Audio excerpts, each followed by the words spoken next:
Officer Sarah Martinez had been patrolling the quiet suburbs of Riverside for 3 years, but nothing could have prepared her for what would happen on that crisp Tuesday morning in October. The sun was just beginning to rise over the maple trees that lined Elm Street, casting long shadows across the sidewalk where she walked her usual beat. Sarah loved this part of her job. The early morning hours brought a sense of peace that reminded her why she became a police officer in the first place. She wanted to help people, to make a difference in her community. At 28 years old, she had already earned the respect of her fellow officers and the trust of the neighborhood residents who would wave to her from their front porches. The radio on her shoulder crackled with the usual morning chatter between dispatch and other units across the city. Traffic stops, minor disturbances, and routine checks filled the airways. Sarah adjusted her duty belt and continued walking down the tree-lined street, her keen eyes scanning the area for anything unusual. That's when she heard it, a sound that made her blood run cold. A woman's scream echoed from somewhere ahead, desperate and filled with terror. Sarah's training kicked in immediately. She pressed the button on her radio and spoke quickly into the device.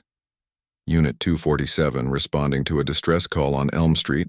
Requesting backup, she said, her voice steady despite the adrenaline now pumping through her veins. Sarah broke into a run, her boots pounding against the pavement as she rushed toward the source of the screams. The sound seemed to be coming from the direction of Maple Park, a small community space where families often brought their children to play on the swings and slides. As she rounded the corner, Sarah could see a woman in her 50s standing frozen near the park entrance. The woman's face was pale with fear, her hands shaking as she pointed toward a cluster of oak trees at the far end of the park. Sarah could hear her speaking rapidly, though her words were difficult to understand through her panic. "Please, officer, you have to help," the woman managed to say as Sarah approached. "There's a man over there, and he's doing something terrible." Sarah looked in the direction the woman was pointing and could make out a figure partially hidden behind the trees. Her heart began racing as she tried to assess the situation. The figure appeared to be a tall man in dark clothing, and he seemed to be moving in an erratic, threatening manner. "Stay here and keep yourself safe," Sarah instructed the woman firmly. "Help is on the way." Sarah began walking cautiously toward the trees, her hand instinctively moving to rest on her service weapon. Every step felt heavy with uncertainty.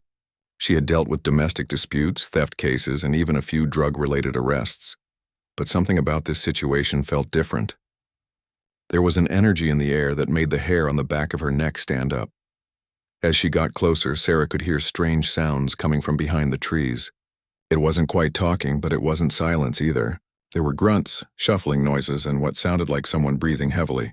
Her training told her to wait for backup, but her instincts told her that someone might be in immediate danger. Sarah took a deep breath and called out, "This is the police. Step away from the trees and show yourself." The sounds stopped immediately. For a moment there was complete silence except for the distant sound of traffic and birds chirping in the morning air. Then slowly a figure began to emerge from behind the largest oak tree. The man who stepped into view was unlike anything Sarah had expected. He was indeed tall, probably in his 40s, with disheveled dark hair and clothes that looked like he had been sleeping outside. But it wasn't his appearance that caught Sarah off guard. It was his behavior. The man's movements were jerky and uncontrolled. His arms flailed at his sides and his head jerked back and forth as if he was looking for something or someone that wasn't there. His eyes were wide and unfocused, and Sarah could see that he was mumbling to himself, though she couldn't make out the words. Sarah had dealt with people experiencing mental health crises before, and she recognized the signs. This man wasn't necessarily dangerous, but he was clearly in distress and needed help. She began to approach him slowly, speaking in a calm, gentle voice. "Sir, I'm Officer Martinez. Are you okay? Do you need help?" The man's head snapped toward her, and for the first time Sarah could see his eyes clearly. They were filled with confusion and fear, like a lost child searching for their parent in a crowded store. He opened his mouth as if to speak, but no words came out. Sarah continued moving closer, keeping her hands visible and her posture non-threatening. She had learned during her training that people in crisis often responded better to calm, steady voices and slow movements rather than aggressive commands. "It's okay," she said softly. "I'm here to help. Can you tell me your name?" The man's mouth moved again, and this time a single word escaped. Lost. Sarah's heart went out to him. She could see now that he wasn't a threat to anyone except possibly himself.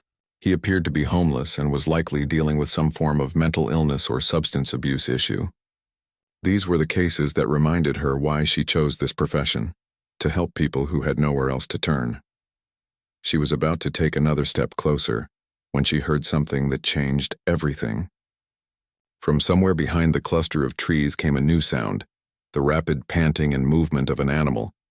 At first, Sarah thought it might be a squirrel or rabbit that had been disturbed by their presence. But then she heard it more clearly. The unmistakable sound of a dog, and it was moving fast, very fast. Sarah's training told her to be cautious around unknown animals, especially in situations where people might be acting unpredictably. Dogs could become protective of people they perceived as their owners, or they might be scared and react aggressively to strangers. The sound of paws hitting the ground grew louder and closer. Sarah glanced around, trying to locate the animal while keeping her eyes on the man, who had now begun backing away from her with increased agitation. That's when she saw it, a flash of golden fur bursting through the underbrush at the edge of the park. The dog was large, probably a German Shepherd mix, and it was running directly toward them at full speed. Sarah's mind raced as she tried to process what was happening. Was this dog with the man? Was it lost like he appeared to be? Or was it something else entirely? The animal showed no signs of slowing down as it approached, and Sarah realized she had mere seconds to decide how to respond to this rapidly changing situation. The golden blur continued its sprint toward them, and Sarah could now see the dog more clearly. It was indeed a German Shepherd mix, with intelligent brown eyes and ears perked forward in alert attention. What surprised her most was that the dog didn't look aggressive at all. Its tail was wagging and its mouth was open in what appeared to be a friendly pant. But the dog wasn't running toward her, or even toward the confused man she had been trying to help. Instead, the animal seemed focused on something else entirely, something Sarah couldn't yet see from her position near the trees. The man noticed the approaching dog and his agitation increased dramatically. He began backing away more quickly, stumbling over roots and fallen branches as he tried to put distance between himself and the animal. His mumbling became louder and more frantic, though Sarah still couldn't understand what he was trying to say. "Easy, easy," Sarah called out. Though she wasn't sure if she was talking to the man or the dog, she kept her hands visible and tried to position herself where she could keep an eye on both the man and the approaching animal. The dog reached them in seconds, but instead of stopping or even slowing down, it ran right past both Sarah and the confused man. The animal seemed to have a specific destination in mind, and whatever it was, it lay deeper in the wooded area behind the trees. Sarah watched in amazement as the dog disappeared into the brush, its golden coat flashing between the branches and fallen logs. The sound of its movement grew more distant but didn't stop. If anything, the dog seemed to be moving even faster now, crashing through the underbrush with determined purpose. The man had stopped backing away and was now staring in the direction the dog had gone. For the first time since Sarah had encountered him, he seemed focused on something specific rather than lost in his own confused thoughts. He raised his arm and pointed toward where the dog had disappeared. "There," he said, his voice clearer than before. "There." Sarah looked at him more carefully. His eyes were still unfocused, but there was something in his expression that suggested he was trying to communicate something important. She had dealt with enough people in crisis to know that sometimes their confused words and actions actually contained vital information. "What's there?" Sarah asked gently, moving a step closer to him. "Can you show me?" The man nodded vigorously and began walking in the direction the dog had gone, though his movements were still unsteady and erratic. Sarah followed at a safe distance, her radio in hand in case she needed to call for additional backup. As they moved deeper into the wooded area, Sarah could hear the dog ahead of them. It was no longer running, but she could hear it moving around, and occasionally it would make a soft whining sound. The animal seemed excited about something, but not in a playful way. It was the kind of excited whining that dogs made when they found something important. The trees grew thicker as they went deeper into the park's wooded section. This was an area that most visitors didn't explore, preferring to stay near the playground and picnic tables in the main part of the park. Sarah had patrolled through here a few times during her 3 years on the force, but it had always been quiet and unremarkable. Now, however, something was different. There was an energy in the air that made Sarah feel like they were approaching something significant. The man ahead of her seemed to feel it too, because his pace quickened despite his unsteady gait. They had been walking for about 5 minutes when Sarah heard the dog's whining become more intense. The animal sounded distressed now, and Sarah could hear it moving back and forth in a small area, as if it was pacing or searching for something. "Sir?" Sarah called to the man ahead of her. "I need you to stop for a moment." The man turned around to look at her, and Sarah was surprised to see that his eyes were now more focused than they had been before. There was still confusion there, but also something else. Urgency. "She's there," he said, pointing ahead. "She's been there." Sarah felt a chill run down her spine. "Who's there?" she asked. The man didn't answer with words, but his expression told her everything she needed to know. Someone was in trouble, and somehow this confused, possibly homeless man knew about it. Sarah pressed the button on her radio again. "Unit 247, I need that backup expedited. Also requesting a supervisor and possibly emergency medical services at Maple Park.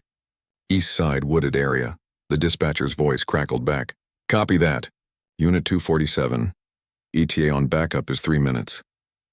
Sarah clipped her radio back to her shoulder and continued following the man through the trees. The dog's whining was getting louder now, and she could also hear it digging or scratching at something. When they finally reached the source of the commotion, Sarah's breath caught in her throat. The dog was standing next to a pile of fallen branches and leaves that looked like it might have been artificially arranged. The animal was pawing at the pile and whining continuously, looking back at them as if asking for help. The man walked right up to the pile and began pulling away branches with his shaking hands. "She's here," he kept saying. "She's here." Sarah moved quickly to stop him. "Sir, please step back. Let me handle this." But as she approached the pile herself, Sarah could see what had gotten the dog so excited. Partially hidden beneath the branches and leaves was a piece of fabric, bright pink fabric that looked like it belonged to a child's clothing. Sarah's training kicked in immediately. This was now a potential crime scene, and she needed to preserve any evidence while also determining if someone was in immediate need of medical attention. "Step back, please," she said firmly to the man, who complied immediately.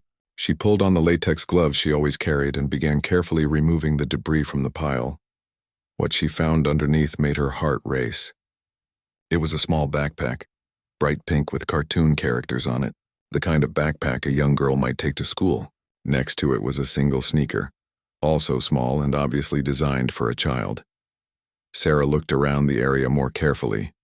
The spot where they stood was well hidden from the main part of the park, surrounded by thick trees and heavy brush. Someone had deliberately chosen this location because it was isolated and unlikely to be discovered by casual park visitors. The dog had moved to another spot about 10 feet away and was now digging frantically at the base of a large oak tree. The animal's behavior had become even more agitated, and Sarah realized that whatever the dog had found, there was probably more of it. She looked at the man, who was standing quietly now, watching her work. For the first time, she wondered how he had known to come to this exact spot. Had he seen something? Did he know something about what had happened here? "Sir," she said carefully, "how did you know to come here?" The man looked at her with those unfocused eyes, but when he spoke, his words were clearer than anything he had said so far. "I saw her," he said simply. "I saw the little girl." Sarah felt her blood turn to ice at the man's words. "When did you see her? Where is she now?" The man's face scrunched up in concentration, as if he was trying to pull memories from somewhere deep in his confused mind. He looked toward the spot where the dog was still digging frantically, then back at Sarah. "Yesterday," he said slowly. "Maybe yesterday. Time is hard." Sarah could hear the sound of approaching sirens in the distance. Her backup was almost there, but she knew she couldn't wait. If there was a child missing, every second counted. She moved toward where the dog was digging and saw that the animal had uncovered something else. A small piece of torn fabric, this one white with tiny purple flowers. The dog looked up at her with those intelligent brown eyes and whined softly, as if trying to tell her something important. Sarah had never been much of a dog person, but something about this animal's behavior convinced her that it was trying to help them find something crucial. "Good dog," she said quietly, reaching out to pat the animal's head. The dog's tail wagged once, but it immediately returned to its digging. The sound of car doors slamming told Sarah that her backup had arrived. She could hear voices calling her name and the sound of footsteps crashing through the underbrush. Within moments, two of her fellow officers appeared through the trees, Officer Tom Rodriguez and Officer Jennifer Park, both experienced cops who Sarah trusted completely. "What do we have here, Martinez?" Officer Rodriguez asked as he approached, his hand resting cautiously on his service weapon as he assessed the situation.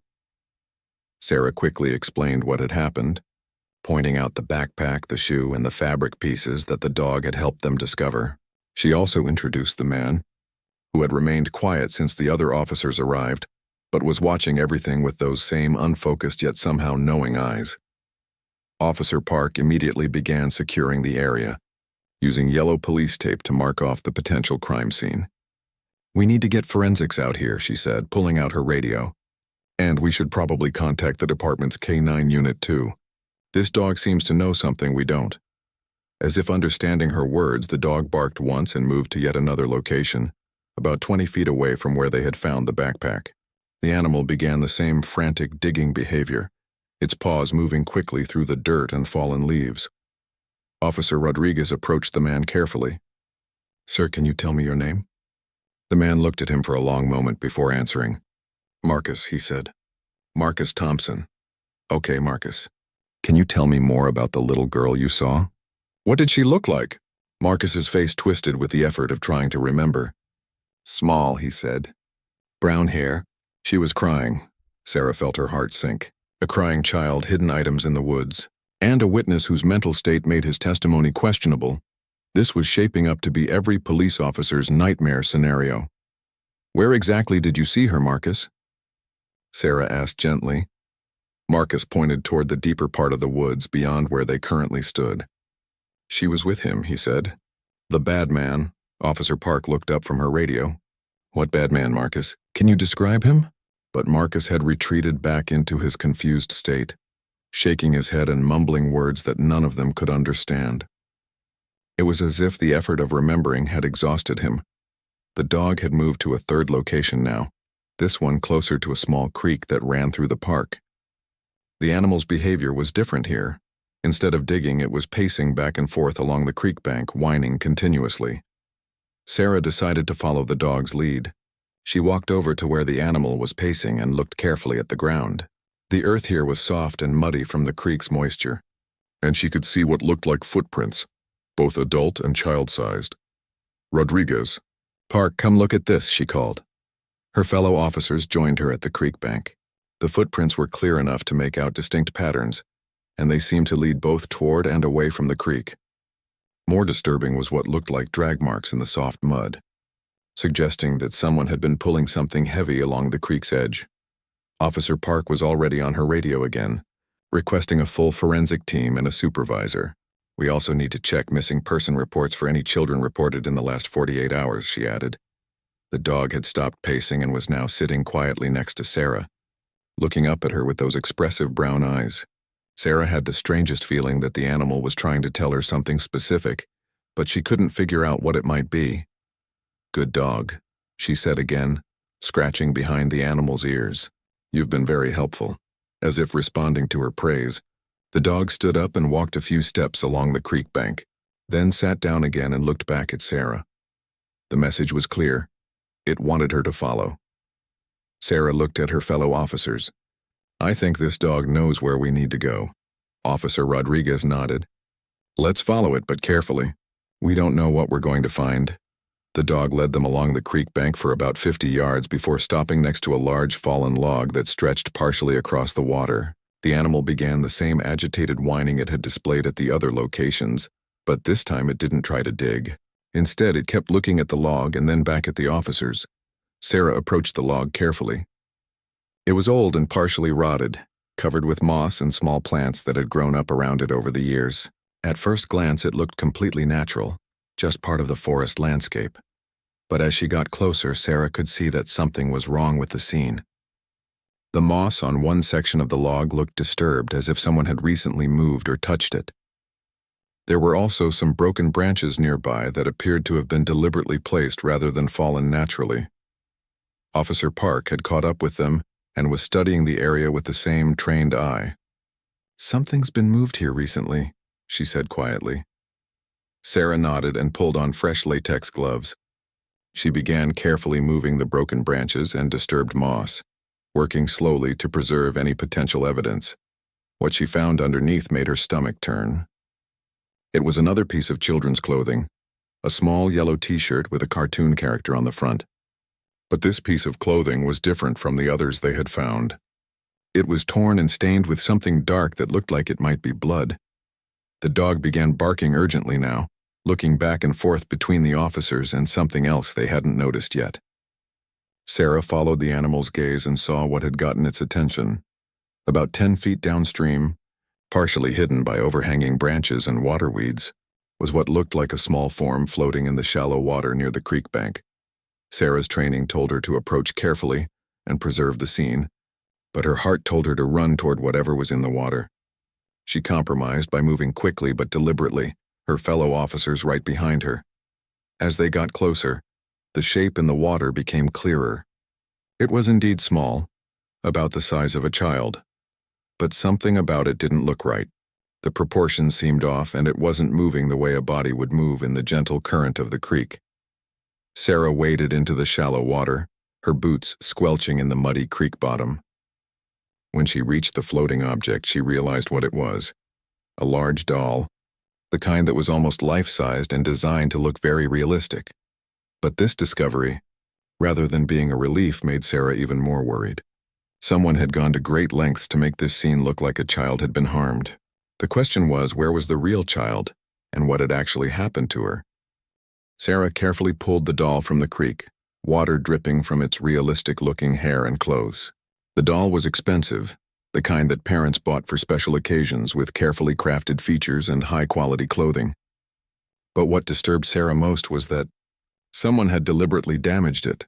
There were cuts in its clothing and what looked like red paint or fake blood smeared on its face, and Arms Officer Rodriguez was documenting the scene with his camera while Officer Park continued to secure the area. The dog had calmed down somewhat now that they had found what it had been looking for, but it remained alert and watchful, as if sensing that their work wasn't finished. "This is elaborate," Officer Park said, studying the scattered evidence. "Someone went to a lot of trouble to create this scene. The question is why?" Sarah looked back toward Marcus, who had remained where they left him near the trees. He was sitting on a fallen log, rocking slightly back and forth and continuing to mumble to himself. She walked over to him, hoping he might be able to provide more information. "Marcus," she said gently, sitting down next to him. "The little girl you saw, was she real or was it this doll?" Marcus looked at her with those confused eyes, and for a moment Sarah thought he might not answer. Then he shook his head vigorously. "Real girl," he said clearly. "Real girl crying. Doll was after." Sarah felt a chill. "After what, Marcus?" "After the bad man hurt her," Marcus said, his voice becoming more agitated. "He made the fake scene. But she's not there. She's—" He stopped and looked around frantically as if trying to remember something important. Officer Rodriguez had overheard the conversation and approached them. "Marcus, this is very important. Do you know where the real girl is now?" Marcus stood up suddenly, his movements jerky and uncontrolled. "He took her," he said. "In the truck. Big white truck. When did you see this truck?" Sarah asked, trying to keep her voice calm and encouraging. "Yesterday. Or today?" "Time is hard," Marcus repeated. "But not far. He's not far." The dog, which had been lying quietly nearby, suddenly stood up and began barking. It wasn't the same urgent bark they had heard before. This was different. More of an alert bark. As if the animal sensed something approaching. Sarah heard it too. The sound of vehicles approaching through the park. Within minutes, several more police cars arrived, along with a forensics van and a K-9 unit. Detective Lisa Santos, a veteran investigator with 20 years of experience, emerged from one of the unmarked cars and quickly took charge of the scene. "What do we have here?" Detective Santos asked as she surveyed the evidence they had collected. Sarah quickly briefed the detective on everything they had discovered, including Marcus's statements about seeing a real child and the man with the white truck. Detective Santos listened intently, taking notes and asking pointed questions. "This Marcus Thompson," Detective Santos said, Do we know anything about his background? Is he a reliable witness? Officer Park had been running checks on Marcus while they worked the scene. I found some information, she reported. Marcus Thompson, age 46, homeless for approximately 3 years. He has a history of mental illness, schizophrenia with episodes of confusion and disorientation. But here's the interesting part. He's never been arrested for anything violent, and several reports from social workers indicate that despite his condition, he's often quite observant about things happening around him. Detective Santos nodded thoughtfully. Sometimes people with mental illness notice things that others miss because they're not filtering information the same way most people do. The K-9 officer, Sergeant Mike Wilson, had arrived with his German Shepherd partner, Rex. Sarah found it interesting that Rex and the golden dog that had helped them seemed to recognize each other immediately, as if they were old friends. "Whose dog is this?" Sergeant Wilson asked, gesturing toward the golden retriever. "We don't know," Sarah admitted. "It just appeared and started leading us to evidence. I've never seen anything like it." Sergeant Wilson studied the dog carefully. "This is a trained animal," he said definitively. "Look at its posture, its behavior. This dog has been taught to search for specific things." As if to prove his point, the golden dog walked over to Rex and sat down next to him in a perfect heel position. The two dogs looked at each other, then both turned their attention toward the deeper part of the woods beyond the creek. "They're both alerting to something in that direction," Sergeant Wilson observed. "Rex is trained in search and rescue. If he's picking up on something, we need to check it out." Detective Santos organized the expanded search effort. The forensics team would continue processing the fake crime scene while the officers and K-9 units would follow up on the dog's behavior and Marcus's information about the white truck. Sarah found herself paired with Marcus and the mysterious golden dog for the next phase of the search. Marcus seemed more focused now that there were more people around, as if the activity helped ground him in reality. "Marcus," Detective Santos said to him before they began the search, "you mentioned a white truck. Can you tell me anything else about it? How big was it? Did you see which direction it went?" Marcus closed his eyes and concentrated hard. "Big truck," he said slowly. Like for moving things. Had words on the side, but I can't." He shook his head in frustration. "That's okay," Detective Santos assured him. "What about the man driving it? Can you describe him?" "Tall," Marcus said. "Dark hair. Angry face." He was angry at the little girl. Sarah felt her heart racing as Marcus provided these details. This wasn't sounding like an elaborate prank or false alarm anymore. It was sounding like a real kidnapping, and they were racing against time to find the victim. The golden dog had been listening to their conversation with remarkable attention, and when Detective Santos finished questioning Marcus, the animal walked purposefully toward a dirt service road that Sarah hadn't noticed before. The road was partially hidden by trees and looked like it was used by park maintenance vehicles. "That's where they went," Marcus said suddenly, pointing toward the service road. "The truck went that way." Sergeant Wilson had Rex check the area around the service road, and both dogs immediately began showing signs of excitement. They had found a scent trail, and it was leading away from the park. Detective Santos got on her radio and began coordinating with other units to search the area beyond the park boundaries. She also put out a bolo alert for a large white truck, possibly a moving van. That might be connected to a child abduction. But even as the search expanded, Sarah couldn't shake the feeling that they were missing something important. The golden dog's behavior, Marcus's fragmented memories, and the elaborate fake crime scene all suggested that this case was more complex than it appeared on the surface. As they prepared to follow the scent trail, Sarah looked back at the creek where they had found the doll. Something was bothering her about the whole setup, something that didn't quite make sense. Why would someone go to such elaborate lengths to create a fake crime scene? And more importantly, where was the real child now? The scent trail led them away from Maple Park and into a residential area that Sarah knew well from her regular patrols. The houses here were older, with large yards and plenty of places where someone could hide a vehicle. Both dogs were working the trail with intense focus, occasionally stopping to confirm the scent before continuing forward. Marcus walked alongside Sarah, his behavior becoming more coherent as they moved. It was as if having a specific purpose helped organize his scattered thoughts.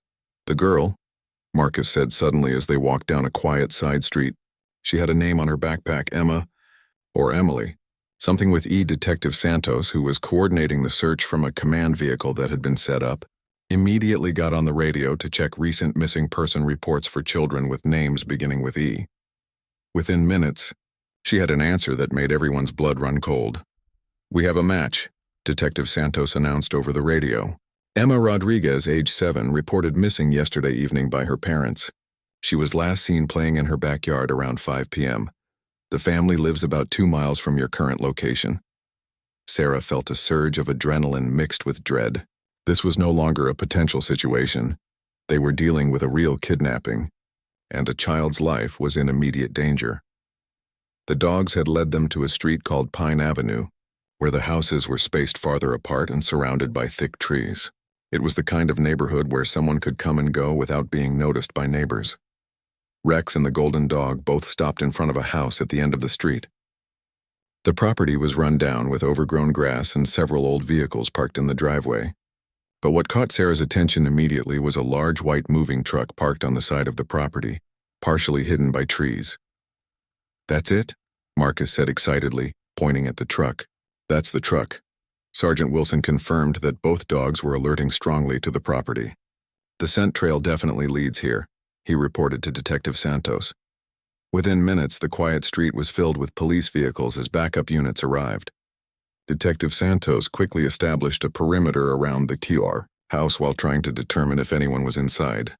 The house appeared empty from the outside, no lights were on despite the fact that it was now late morning, and there were no signs of recent activity. But the presence of the truck and the dog's behavior suggested that this was definitely the right place. "We need to approach this carefully," Detective Santos said during a quick briefing with the officers. "If there's a child inside, we don't want to do anything that might put her in more danger." Sarah found herself assigned to the team that would approach the front of the house, while other officers covered the back and sides. As they moved into position, the golden dog suddenly broke away from the group and ran toward the truck. "Stop that dog," Detective Santos called out. But it was too late. The golden retriever had reached the truck and was pawing frantically at the rear doors, barking with an urgency that made everyone's hair stand on end. The message was clear. There was something in that truck that the dog desperately wanted them to find. Sarah ran toward the truck, her heart pounding with fear about what they might discover. The rear doors were secured with a simple latch, and she could hear something moving inside as she approached. "Detective, I think there's someone in the truck," Sarah called out. Detective Santos made the decision to open the truck immediately. "Stand back, everyone," Santos approaching the vehicle. Sarah stepped aside as Detective Santos approached the rear of the truck. The golden dog was still barking frantically, running back and forth in front of the doors as if trying to tell them to hurry. Detective Santos reached for the latch, and Sarah held her breath, terrified of what they might find inside. When the doors swung open, Sarah was expecting the worst, but what she saw instead was both a relief and a new mystery. The truck was set up like a makeshift campsite, with sleeping bags, camping equipment, and supplies scattered throughout the cargo area, but there was no sign of a child, either alive or dead. However, there were definitely signs that a child had been there recently. Sarah could see small items of clothing, a juice box, and what looked like a coloring book with crayons scattered nearby. "She was here," Marcus said, appearing beside them. "The girl was here, but he moved her."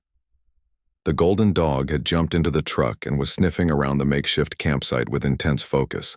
The animal seemed frustrated, as if it had been expecting to find something that wasn't there anymore. Detective Santos was examining the contents of the truck when she found something that changed everything. Hidden under one of the sleeping bags was a cell phone.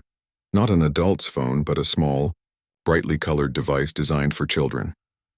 "This could be Emma's phone," Detective Santos said, carefully bagging the device as evidence. "If we can get this to our tech team, they might be able to track recent calls or messages." The golden dog had moved to the front of the truck and was now pawing at the cab doors. Sarah followed the animal and peered through the driver's side window. The cab was messy, filled with fast food containers, empty bottles, and papers scattered across the seats. But what caught her attention was a piece of paper on the dashboard that looked like it had an address written on it. Sarah called Detective Santos over to look. "It's an address," Detective Santos confirmed, reading through the window. 1247 Old Mill Road, That's about 15 minutes from here. Marcus had been quiet during the search of the truck, but now he spoke up again. He said something about a basement, he said. The bad man said something about keeping her in a basement until what, Marcus? Sarah asked gently. Marcus's face showed the strain of trying to remember. Until the heat died down. That's what he said. Until the heat died down, Detective. Santos immediately got on her radio to run the address and request additional units to respond to Old Mill Road. The response came back quickly. The address belonged to an abandoned warehouse that had been empty for over 2 years. That's perfect for someone who wants to hide, Detective Santos said grimly. Isolated, abandoned, and probably has basement storage areas. The Golden Dog seemed to understand that they were preparing to move to a new location. The animal ran back and forth between the officers and their vehicles, clearly wanting them to follow. Sarah made a decision that surprised even herself. Detective, I think we should bring the dog with us. It's been right about everything so far. Detective Santos looked skeptical. We don't know anything about this dog. It could belong to the suspect. Sergeant Wilson, who had been observing the Golden Retriever's behavior throughout the search, spoke up.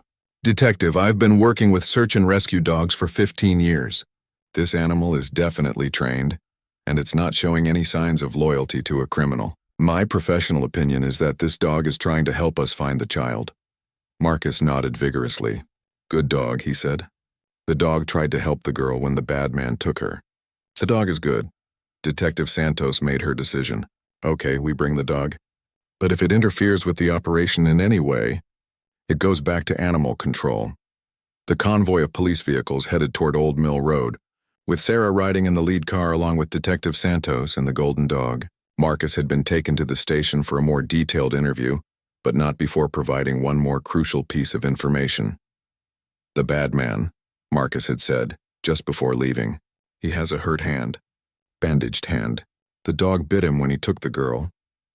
Sarah looked down at the Golden Retriever sitting calmly in the back seat of their patrol car. The dog's behavior was remarkable. It seemed to understand that they were on a rescue mission and remained alert but controlled. As they approached Old Mill Road, Sarah could see the abandoned warehouse in the distance. It was a large gray building surrounded by overgrown weeds and a chain-link fence that had been cut in several places. The perfect place for someone to hide a kidnapped child. Detective Santos coordinated with the other units to surround the building while a smaller team prepared to enter. The plan was to approach quietly and determine if anyone was inside before making any moves that might endanger Emma. But as they prepared for the approach, the Golden Dog began showing signs of extreme agitation. The animal was whining and pacing in the back of the patrol car, clearly sensing that they were close to something important. Sarah opened the car door to let the dog out, and immediately the animal began running toward the warehouse. But instead of heading for the main entrance, the dog ran around to the side of the building where there was a small basement-level door that wasn't visible from the road. The dog knows something, Sarah reported over her radio. It's leading us to a basement entrance. Detective Santos quickly redirected the team to the location where the dog had stopped. As they approached, they could all hear it, the faint sound of a child crying somewhere below them. Emma, Detective Santos called out. Emma, can you hear me? This is the police. The crying stopped suddenly, replaced by a small voice calling back, Help me! Please help me. Sarah felt tears of relief spring to her eyes. They had found Emma and she was alive. But their work was far from over. They still needed to get her out safely and locate her captor. The basement door was secured with a heavy padlock, but Detective Santos had come prepared for such obstacles. Within minutes, the lock was cut and the door swung open to reveal a dark stairway leading down into the basement of the warehouse. The Golden Dog immediately tried to rush down the stairs, but Sarah gently held the animal back. Easy, girl, she said. Let us go first. Detective Santos led the way down the stairs with her flashlight, followed by Sarah and 2 other officers. The basement was dark and smelled of dampness and something else. Fear. Emma, we're coming down to get you, Detective Santos called out. Are you hurt? Is anyone else down there with you? I'm not hurt, came the small voice from somewhere in the darkness. He left a little while ago. He said he'd be back soon. Sarah's heart was pounding as they moved through the basement. The flashlight beams revealed a space that had been set up as a makeshift prison. There was a mattress on the floor, some food and water containers, and a small bucket in the corner. They found Emma huddled in the far corner of the basement, wrapped in a dirty blanket. She was a small girl with brown hair, just as Marcus had described, and despite her ordeal, she appeared to be physically unharmed. "Emma, I'm Detective Santos, and this is Officer Martinez," Detective Santos said in a gentle voice. "We're here to take you home to your parents." Emma looked up at them with wide, frightened eyes. "Is the bad man going to come back?" she asked.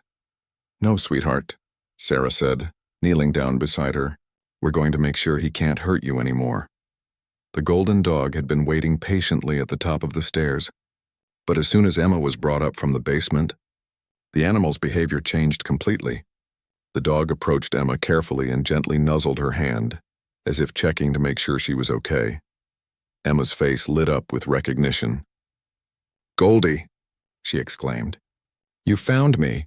Sarah looked at Emma in surprise. "You know this dog?" Emma nodded vigorously.